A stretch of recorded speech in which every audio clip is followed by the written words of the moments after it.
Hey everybody, Alex here, and welcome to another video. The first entry, thought I forgot, didn't you? The first entry of the So Nice They Named It Twice challenge. So, in case you missed my initial, what my gaming challenge, my personal gaming challenges for this year, I am tasking myself with trying to finish 12 sequels this year. Because taking a look at my backlog, and I'm sure a lot of you guys can relate. You play one game in a series, you're like, oh my God, this was so great. The sequel comes out, you buy it, you tell yourself, I enjoyed the first one so much, I'll eventually get to the second one because I already know I'm going to like it. And before you know it, a third one comes out, a fourth one comes out. And if it's anything like the Trails series, you end up getting like 20 entries behind. I am so bad with the Atelier series. I still have one more entry in the Dust trilogy before I can finally go into Ryza, for instance. So realizing that, I decided, hey, this year we're going to try to actually go back and play direct sequels. You know, the second entry in a game series. But I also gave myself the wiggle room into playing the fifth entry in a series as well, just in case, given the fact that it's 2025. Now, I did debate on breaking this rule a little bit for certain things. Like I've played through Suikoden 3. Suikoden 4 would be next. But I also think at this point, since they're not really direct sequels per se, I could technically just go to Suikoden 5. Because a few folks have asked me, like, wait a minute, are you going to say, you're saying you'd play like the second or fifth entry before the first? No, but if it's something like, we'll say like a Persona, for instance, which I'm caught up on that, except for Persona 5 Royal. No, I'm not. No, we're not going to do that. But something like that, for instance, where you could kind of just bounce between them. Persona 2, on the other hand, I still need to play. But anyway, so for this first entry, or this first batch of games, what I really wanted to do was go back and revisit some games that I really enjoyed the first game of the series of, and decided to get everything at the same time as they came out and then just sit on them forever. So the first game I went with was No More Heroes 2, The Desperate Struggle. Now, my history with No More Heroes dates back to the Wii. And I actually never owned it. I actually borrowed it from a friend who kind of described the whole premise to me. You know, at the time, the waggle controls were new because the Wii was relevant at the time. So the concept of wielding a lightsaber thing and all these inside jokes and all this nerd pop culture stuff was fun and refreshing. And it was honestly what I think is the first Grasshopper manufactured game I ever played. Now, the catch therein is playing through it a little bit, admittedly, not a lot. The open world stuff didn't care about the side job stuff, making money. I liked the upgrade stuff, but when it came to the actual combat, as fun as it was, it got exhausting and old really, really fast. Fast forward several years, Limited Run Games is putting out a physical release of the remasters on the Switch, and I decide, heck, I'm going to jump into those because, you know, at the time, Limited Run Games was not what they are now, which is kind of strange, if you ask me. But at the time, they were basically making physical releases of games that people, I'm going to just say it, actually wanted for the most part. That being No More Heroes 1 and 2. So got them in, and as these things do, they sat. And eventually I said, you know what, screw it. I want an action game. I haven't touched No More Heroes. Let's play this Switch version. And I played it exclusively on the television just because it looked better. It was refreshing. The controls were tightened up a bit, so you didn't really have to deal with the waggle. And it was a really fun time. I think my tolerance for how open world it was, which admittedly is not very open world compared to what we're used to today, actually helped me enjoy the game a lot more. The tongue-in-cheek humor, the potty jokes, and the fact that, you know, at this point I'd played and watched a bunch of movies like your Kill Bills and whatnot. And for whatever reason, like, I played this game after watching Enter the Fat Dragon with Donnie Yang, and I love him in case nobody knows. I think he's probably, the fact he was in John Wick 4, I was like more excited about that than John Wick 4 as a movie. But anyway, so really enjoyed the first game, and even my wife enjoyed watching it too, just for how outlandish it was. I was like, no, it's the Grasshopper manufacturer guy. She's like, oh yeah, like Lollipop Chainsaw and all that. Oh yeah, I like these games because they're so irreverent. And then we get to the last boss, and that's where the game started to show its age. You know what I mean? It was a hard fight, and it wasn't hard because the boss was hard, just the controls kind of just shit themselves at that point. And as difficult as it was, and as many tries as it took me, I really enjoyed it. And I was really happy that I went ahead and got the double pack of No More Heroes 1 and 2. I have my backlog re-up in front of me, and I got to put it to you this way. I got to scroll. That's how long ago I finished the first game. We're talking like, it must be like 2018, 2019. So, old ass game got finished an old ass long time ago, and now we're finally getting to old ass game number 2 a little bit more recently in Desperate Struggle. And I'm going to come out and say it right away.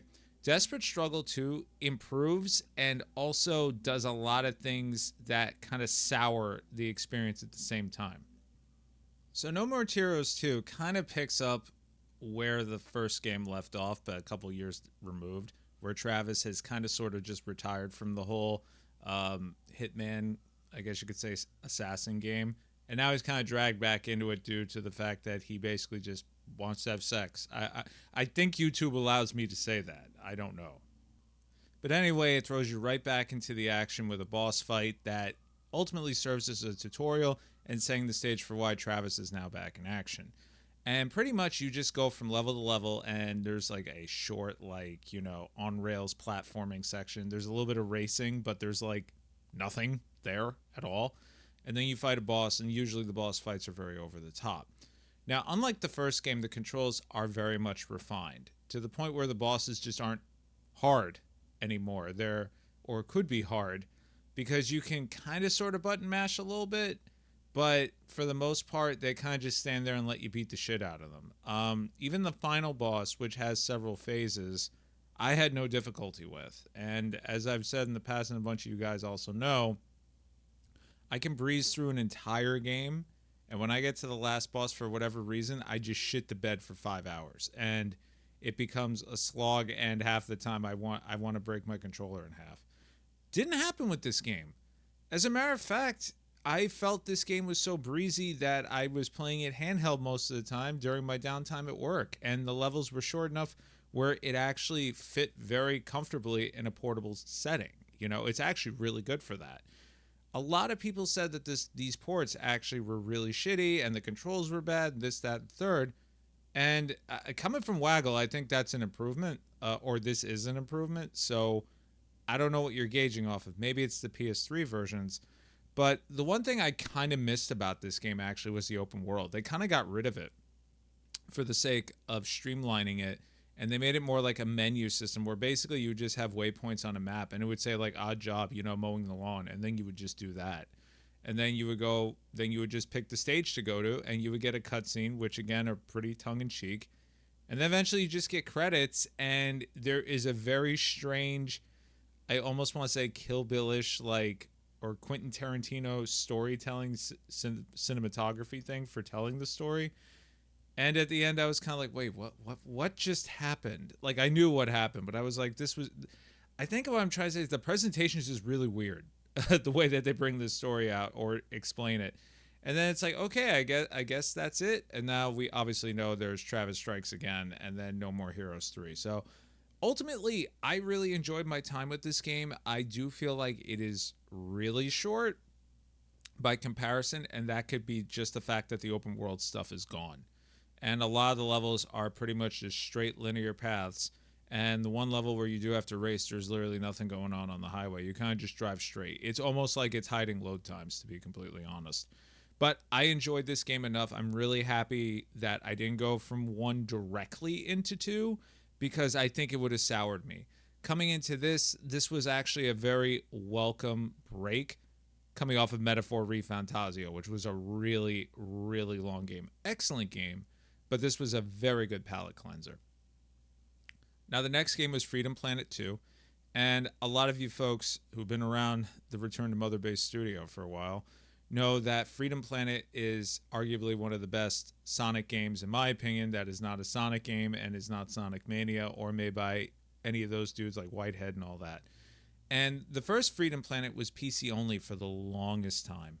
And it kind of came out, and I was like, you know, I want to say during that glory day where indies weren't as common. Like, I feel like back then indie games were a novelty.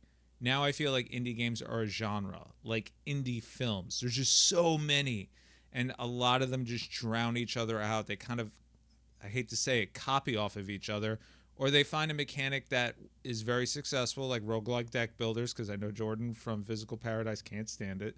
But guess what? It sells. He said it. I agree with it. I like a roguelike deck builder from time to time. I don't think it needs to be in my fighting games, though, for instance. So, with all that being said, Freedom Planet was just straight up. This is a game that is derived from Sonic the Hedgehog. We have a bunch of friends. They don't overstay their welcome, and they all have their own individual personalities. And I played through the game as Lilac, and I had so much fun. The boss fights were so challenging by comparison to a Sonic boss. They were almost like a fighting game, a little bit, like more like a side-scrolling action game, but with the speed of Sonic the Hedgehog. And the storyline itself, while not groundbreaking, was very cute, very fun, and the game is very breezy. And it, if I recall, gives you the option to play it through as an arcade style, meaning you just go from stage to stage. And then they also have a story mode as well. Now, several years later, this second game comes out. And I didn't even know about it until like 2 months after it came out. Again, there are just so many indie games now. You have the stuff like, I think it's called Sparky, and then you also have Penny's Big Breakaway and all these other games, and, Sonic Mania, of course. All these derivatives of the Sonic the Hedgehog formula that kind of took something like Freedom Planet that I was really excited about and kind of drowned it out. Now, I did pick up the physical copy of Freedom Planet on the Switch when it was available through limited run a long time ago, and then I upgraded to the PS4 version. Freedom Planet 2 is getting a physical version on the PS5. I ultimately played it on the Switch because it was on Ultra Liquidation discount clearance for like Black Friday or something. I didn't even know it was on the Switch. It was like on the featured deals, and I was like, oh. And then as these things go, you gotta look up gameplay because the Switch sometimes it runs things that you don't think it should run, and then it can't run things that it really should run. Luckily, Freedom Planet 2 is one of those games it runs, and it runs it very well at a pretty much locked 60 frames per second, and those pixels look amazing on an OLED screen, to the point where I actually played this game exclusively in handheld mode. And there's no cramping. The D-pad is great for it. You don't have to worry about any of that. The controls are extremely responsive. It's not until the end of the game where things get a little zany with one particular boss where the frame rate starts to dip a bit. Now, I am just going to be blunt here. The game is just as good in terms of the platforming, in terms of the Sonic the Hedgehog-y stuff, and in terms of being a sequel to an already fantastic game. Where I think this game kind of drops the ball a bit is it forces you to play through the story mode first. Basically, a lot of cutscenes with voice dialogue and whatnot. And the performances are very good. Like, I'm not going to take away from that at all. But I do feel like the story took itself way too seriously for the purpose of making a point. And that's not like a problem with the writing, it's just the presentation. If I can keep going with the Sonic the Hedgehog thing, it's kind of like the Jaleel White Sonic the Hedgehog cartoon, which was ultimately just about a bunch of fun stuff. And then the other Sonic the Hedgehog cartoon with the dystopian future where Robotnik has Megalopolis and everything else. And it's like this really weird, dark storyline, kind of like 90s X-Men, where you're like, okay, it's almost like a soap opera. And the second game is very much like a soap opera, and you actually get these really cool, interesting bosses that have backstories and whatnot. Think of it like a Cold Steel game where you fight bosses who ultimately are bad guys, but they're really good people just in bad situations. That's kind of what these bosses are, but it gets resolved in 10 minutes. So you're kind of like, oh, okay. And then you fight them again anyway. I want to think maybe it's because they're trying to add friends like a Sonic the Hedgehog game, which may be the case. But I personally didn't really think they helped as much at all. Now, I did play through the game as Lilac once again because I enjoyed her the most. Carol, you can play right off the bat as well. Carol is the one with the motorcycle. Now, because I didn't do that, I think the story, if you play through story mode, of course, the cutscenes are different and the perspectives are different because Lilac is doing things parallel to Carol. So it really does encourage the replayability on that standpoint. But honestly, this game was way too long as well. You know, when you combine that with this overly dramatic story that kind of honestly really wasn't doing it for me, it kind of brought the game down a couple of pegs, right? Still an 8 out of 10, I'll tell you right there. I'm planning to buy this physically because I enjoyed it just as much. But I would have preferred being able to play through it on arcade mode and just do the straight stages. I didn't need that much backstory. Other than that, maybe some voice dialogue bits, but having static pixels stand around for 10, 15 minutes with voice dialogue or not, it's great, it's beautiful, but when I can just prop it up in front of my computer here and continue working or doing something else, it's not a visual novel. I don't think it's a good look, personally, but I still recommend this game. I truthfully wish I played it a lot sooner, but I'm also kind of disappointed that, not that this is the direction it took, but to build out this franchise, you kind of got to do this stuff at the same time because honestly, again, that's what sells. Skipping to the last game I finished for this quarter in the So Nice I Named It Twice challenge, Warhammer 40K Space Marine 2. Now, I will tell you guys, this is probably the most manly game I have played in a very long time, and as such, it demands a manly beverage. This game will put hair on your chest. If you're like me, you actually don't have any hair on your chest, so this may be a good look for you if you're trying to get some. Ooh, that's delicious. That's Tropic Force by Voodoo Ranger, in case you're wondering. I'm not doing the whole beer thing like a bunch of other guys do. I have a beer on occasion, then I complain about the glycogen retention the following day. But anyway, I played the original Space Marine. Wait, Warhammer 40K Space Marine on PC, like, I don't even know how long ago, like 2015 or something like that. And at the time, this is like when Gears of War was really kicking. And up until then, I had never played a Warhammer game that I actually liked, right? There's been a bunch of strategy games and there's all this crazy deep lore. And I got a headache, like just trying to understand any of it. It really wasn't until the Warhammer MMO that I played for a time that I actually started to get a little bit more invested in the franchise itself, the original Warhammer, the medieval fantasy one. And I ended up buying a couple of miniatures, and I painted a bunch of orcs and a bunch of, I think it was humans. And then after, this is like college-y time, and then after dropping a couple $100 on paint and figures, I just threw it all in the trash. And then and then I kind of just never touched it again. And then playing Bolt Gun recently, which is a phenomenal Doom game, Doom style game, that kind of reinvigorated my love of the series and the franchise, because honestly, by the end of the original Space Marine, I could not stand this game. I felt like it went on way too long, and mechanically it gave you everything up front within the first handful of levels, and then you kind of just rinse and repeat it for 15 hours. And honestly, I know when it comes to the price of games and the time spent, there are times where a game, if it's like $20 and you can finish it in 3 hours, I'm like, all right, fine, whatever. A movie is 2 hours, and here in New York, at least, it costs you $20 anywhere. If a game is 15 hours and $20, that's a steal. But if a game is $49.99, at least that's why I think this game was, the original Space Marine, was worth at the time. That doesn't mean that you have to hit a mandatory 20 hours. Now, I don't know if that was the dev team. I don't know if that was the publisher. I don't know if it was the investors demanding a game to be that long. But ultimately, way too much. And then that final boss can go fuck a duck. It is the most long and obnoxious boss fight I'd had in recent memory when I played it, to the point where, look at it, I have to drink a beer just to talk about it. Okay? It's one of those days. I can't. Not even the Diet Coke is a good chaser for this.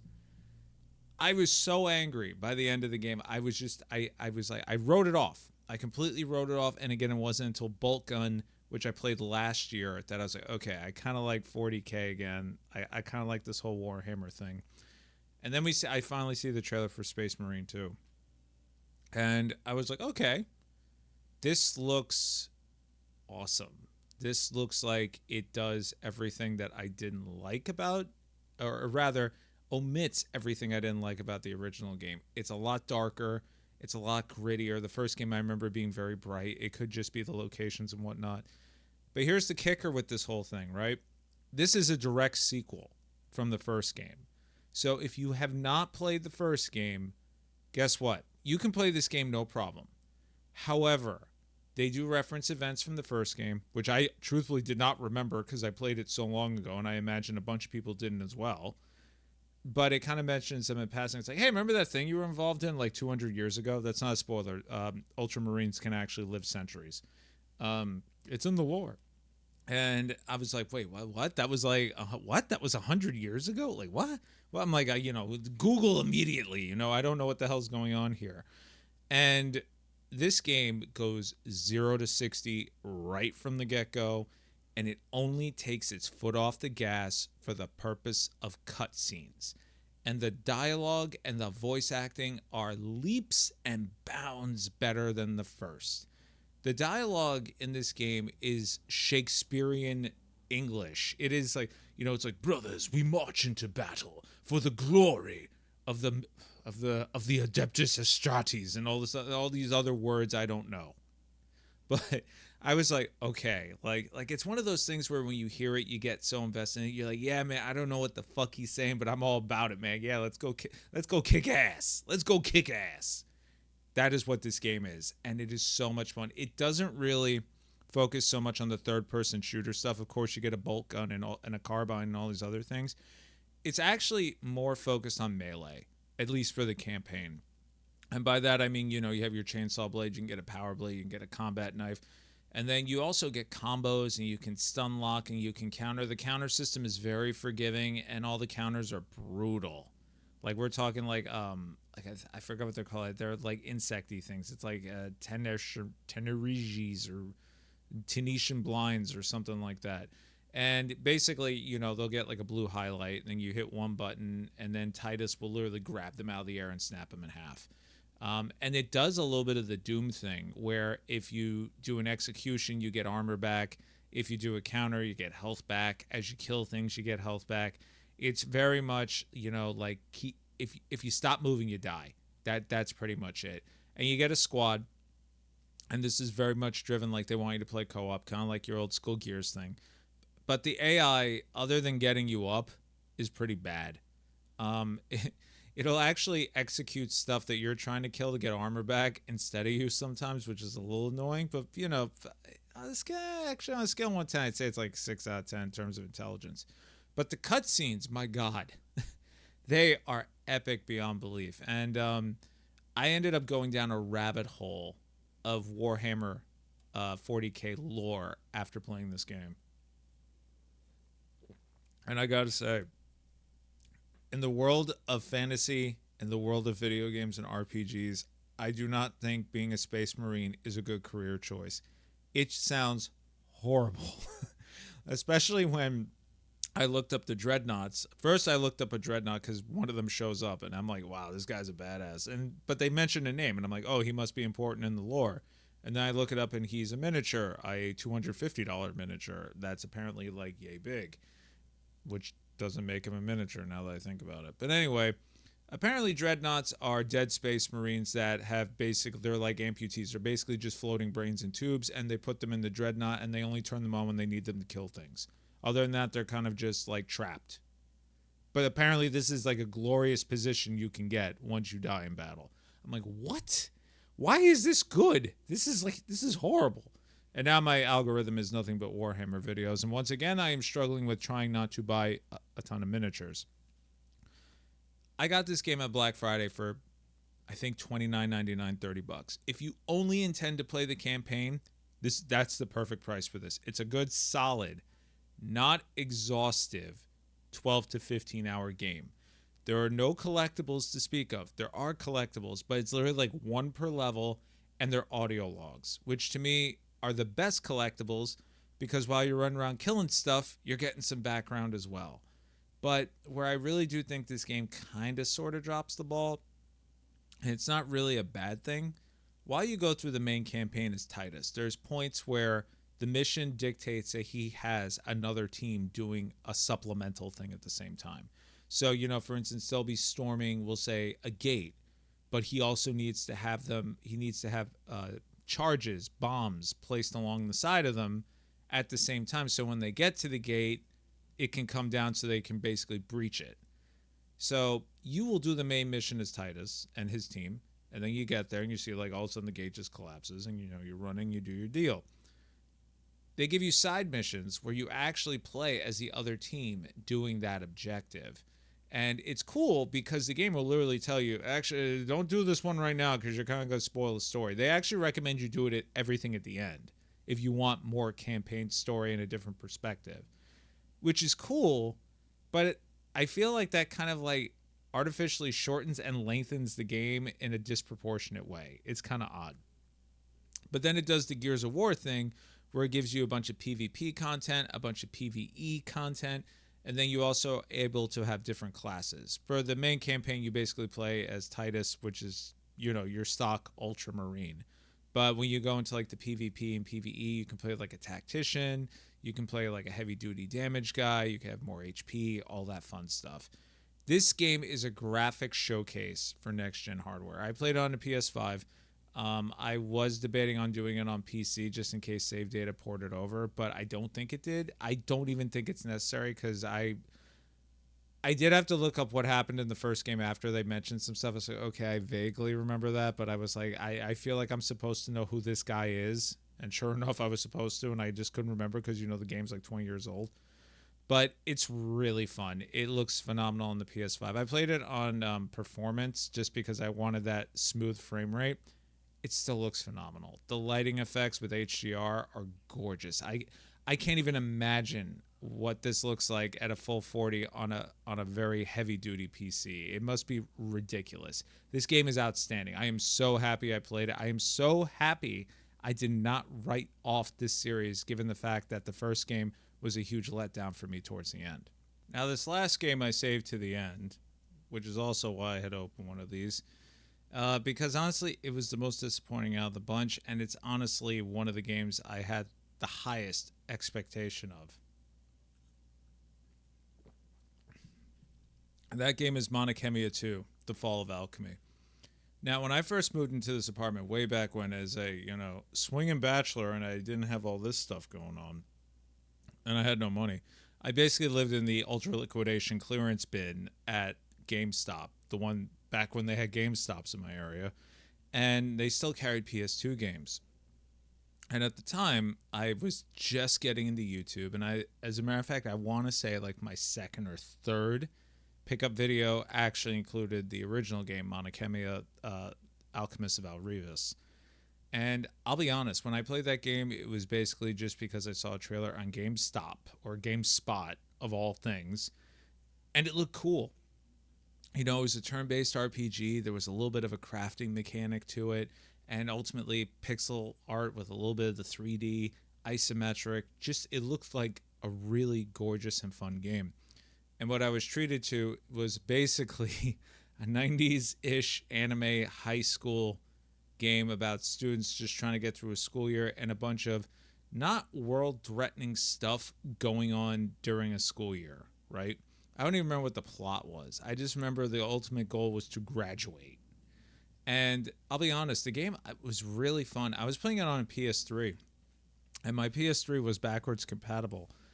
But here's the catch with that, too. This was one of the games that actually emulated really poorly on a PS3, and I actually had to restart the game, I think, twice, 2 or 3 times from the beginning because it was wiping my memory card. So the solution to that was to save it into memory card in slot 1, and then again in memory card slot 2, and then when one got deleted, you kind of just replaced it with the other one. And I think I had to do that maybe once a week, and it took me, I think, 40-ish hours to finish the first game. And the first game, it was fun because I had really never played an Atelier-style game before with Alchemy, but it also had a lot of that 90 anime's cheese, like the one teacher who fights for justice, and, the tsundere character, and then your guy is, like, kind of douchey, and the whole thing is, it's like a coming-of-age thing, and then all the girls think he's cute, and there's a bit of a harem in there, and this, that, and the third, right? All stuff we've seen a billion times before in the cultured genre of video games. Really liked it, though. Really had a fun time with it, and the battle music, second to none. Screaming guitar riffs, so great. So getting the second game was a no-brainer for me, and I got it for like $20 and was brand new at the time, and I literally have sat on it since I bought it back when I started YouTube. And when I first started on YouTube, it was like 2011, so this thing's been kicking around since at least 2013, I'm gonna say, at the very least. So we're going over 10 years this bastard's been sitting in my backlog. Finally got around to it, and through the powers of sorcery and unscrupulous means, I played it through it on my Retroid Pocket 4, and it plays phenomenally there. Locked frame rate, I up-res it a little bit just so it looks a little bit crisper, but it runs perfectly fine. Has dual audio if that sort of stuff bothers you. Also has two protagonists, a female character and a male character. Ultimately, the storylines kind of intertwine. You just get a different perspective, and you have a different crew.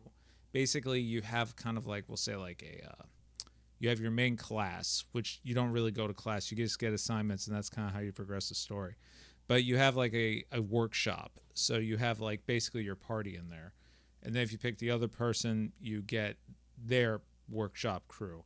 Now, I don't know if you can actually intermingle the two because I didn't have that happen. I don't know if you can recruit additional characters because I personally did not have that happen. But what I did have happen was a very interesting thing in terms of the battle system, where I realized not only do all the characters' progression tie into alchemy, which these games ultimately do, but they also don't really excel in anything. Your main character basically is just a physical dude. Your love interest, we'll say, is a magic person. Your sidekick is also a physical person. You get another person that is another physical person. And then you get a predominantly magic user who doesn't really learn any magic because you have to use alchemy to equip items that give you magic. And ultimately, you use the same two spells over and over again throughout the entirety of the game. So you can min-max as much as you want. You can try to customize your characters, but ultimately you're stuck on the path that the game wants you to take. So there's really not that much customization, and I don't remember if the first game allowed for that or not. But this game kind of masks customization behind, we'll say, like a stat wall. So you kind of don't really have that at all. And honestly, the story ain't that great either. It starts off really cool where the main character, the one I played through with, I believe his name is Reza, with an H, where he is not an orphan, but he's like a butler to this really wealthy, like, oh, I could have been class president sort of, trope. And she has the hots for him. So it's like, wait, so you like your employee treats you like a little sister and makes fun of you, and you go to school together at the same school, you're in the same group. What? Like, it seemed like they were going for like 3 or 4 different tropes or, cliches, and they put them all together. And then you get this really weird incestuous looking thing. Actually, I don't think that's the right word, but you get my point. It's too much going on for what it ultimately is, right? And you have to team up with different members of your team to do your alchemy because they excel at different things. But guess what? At least, I'll say the canon love interesty person, honestly, you could just use her for everything. It's fine. Like, it doesn't really change much of anything because if you get your item to 100 quality, you don't really change anything. And if you cheat and you look up what qualities pop at what percentages, then you just know when to stop trying to do it the right way. It's a good thing because you can kind of streamline when you have to do mass production, which is where you make like multiples of an item. But it's also a bad thing just because you're just making stuff for the sake of unlocking your growth wheel, which is how you increase your stats. You'll make like, okay, cool, I'll make this cape. No interest in wearing the cape. The cape is actually really shitty. It doesn't help you. As a matter of fact, some of the recipes you can't even do, or I couldn't do until very close to the end of the game, because the game wants you to try to make stuff in different ways. So let's say, for instance, you go to make Zettel, which is like a synthesis material. Your first item will always be like, I think it's like a root, but there's 4 different roots, like in terms of like plant roots. So if you try the second one, it's like, wait a minute, maybe you could do this a little bit differently. That's how you unlock the second thing. You're like, okay, cool, but that also works for the third and the fourth and maybe even the fifth. So by the end of the game, I had unlocked like 5 levels worth of armor that I never had. And all of a sudden the game became stupid easy because now I actually had appropriate equipment as opposed to just trying to constantly upgrade the old stuff, thinking I'm not getting any of these Damascus ingots when really all I had to do was to try to make iron with sand instead of iron with actual iron. You know what I mean? Then once you get towards the last chapter, because there's 3 trimesters to the school year, at least for the character I played, all of a sudden the story just it shoots straight to it, kind of like that last 5 episodes of an anime where they're like, "Oh boy, we didn't get renewed for a new season. We gotta wrap everything up now," and that is how this feels. Then you get to the last dungeon. I'm kind of speeding through a little bit because the last dungeon is long. It's annoying. It's not difficult, but it's long and annoying. You fight a lot of enemies. There is no save point before the last boss, and the last boss took me 30 to 40 minutes to fight, not because it's a difficult fight, but because it's designed to suck up time. And I left that boss fight not feeling relieved that I survived. I felt more relieved that I was able to get my life back. That's how fucking boring this fight was. It opens up with the boss having a life barrier. You deplete the barrier. Now you actually have to fight his HP bar about the halfway point. He goes, "Oh no, you don't." He puts up the whole thing again. You have to do it again. Then you have to go back to the HP bar. There's no challenge whatsoever. It's like a battle of attrition, but there's no attrition about it. You're kind of just casting stuff because at this point you have abilities that restore MP anyway. So the alchemy part doesn't really help unless you're using bombs, which is a big thing for Atelier if you guys are familiar. But going through all this, I was like, now wait a minute. I don't remember the first game not having a difficulty spike like this, but all of a sudden trying to cram in 50,000 different plot points with obnoxious boss fights. Like I did not remember that at all. And I almost think maybe they ran out of money because I was so disappointed considering when I played the first game, I really enjoyed it. Like I was recommending it to everyone. And a lot of people really do enjoy the second game. But this final boss fight, it really put a damper on the whole thing for me. Like, I'm pushing like a 35-hour, 36-hour playtime. And at least 2 hours of that is the final dungeon and boss. And I'm kind of like, why? And I've had this same argument with JRPGs before where it's almost like you have to, again, going back to the time versus cost and everything else, it's almost like, well, the final dungeon isn't epic enough, we have to add to it. The final boss isn't epic enough, let's just give him more HP. I don't necessarily think that makes for an exciting boss fight. I don't think that makes for an exciting climax. I think that just makes for an exercise in frustrating your player base. And that's really how I felt by the end of the game, considering I, for the most part, enjoyed the rest of the experience. Is it tropey? Is it cliche? Did it change my world the same way the first game did? No. But considering the amount of time I waited to play this, I was like, man, I really wish I played this years ago. Not so I could have gotten it out of my backlog, but because it kind of changes the way I held the first game on a pedestal. And that's the purpose of this challenge, right? I bought the second game sight unseen because I really enjoyed the first one. If I had known the second one played out like this, if I had done my due diligence, if I had friends, if I was on YouTube at the time, if I was interacting with folks from YouTube and somebody who played goes, listen, it's a little bit different, this, that, and the third, maybe I wouldn't have picked it up. It comes down to just because you enjoy a first game in the series, maybe that's a one-off. Maybe that's the one you like, which is okay. I didn't like the first Space Marine. I thought it was a piece of crap by the end. Second Space Marine, I am definitely picking up the third one. But I'm going to be a little bit smarter about it this time and not go about buying an entire franchise and an entire series. I'm going to wait till it hits that sweet spot where cost versus opportunity was perfect for me with the second game. And I'm definitely going to do that for the third entry once it comes out, hopefully not 15 years from now. Anyway, that was the first entry of So Nice They Named It Twice for Q1 with 4 games. You'll have another 4 games at the beginning of Q2, another 4 in Q3, and if for whatever reason, like last year where I end up with extras, you'll get a few bonus ones in there. I've been Alex, and I'll see you all in the next video. Cheers.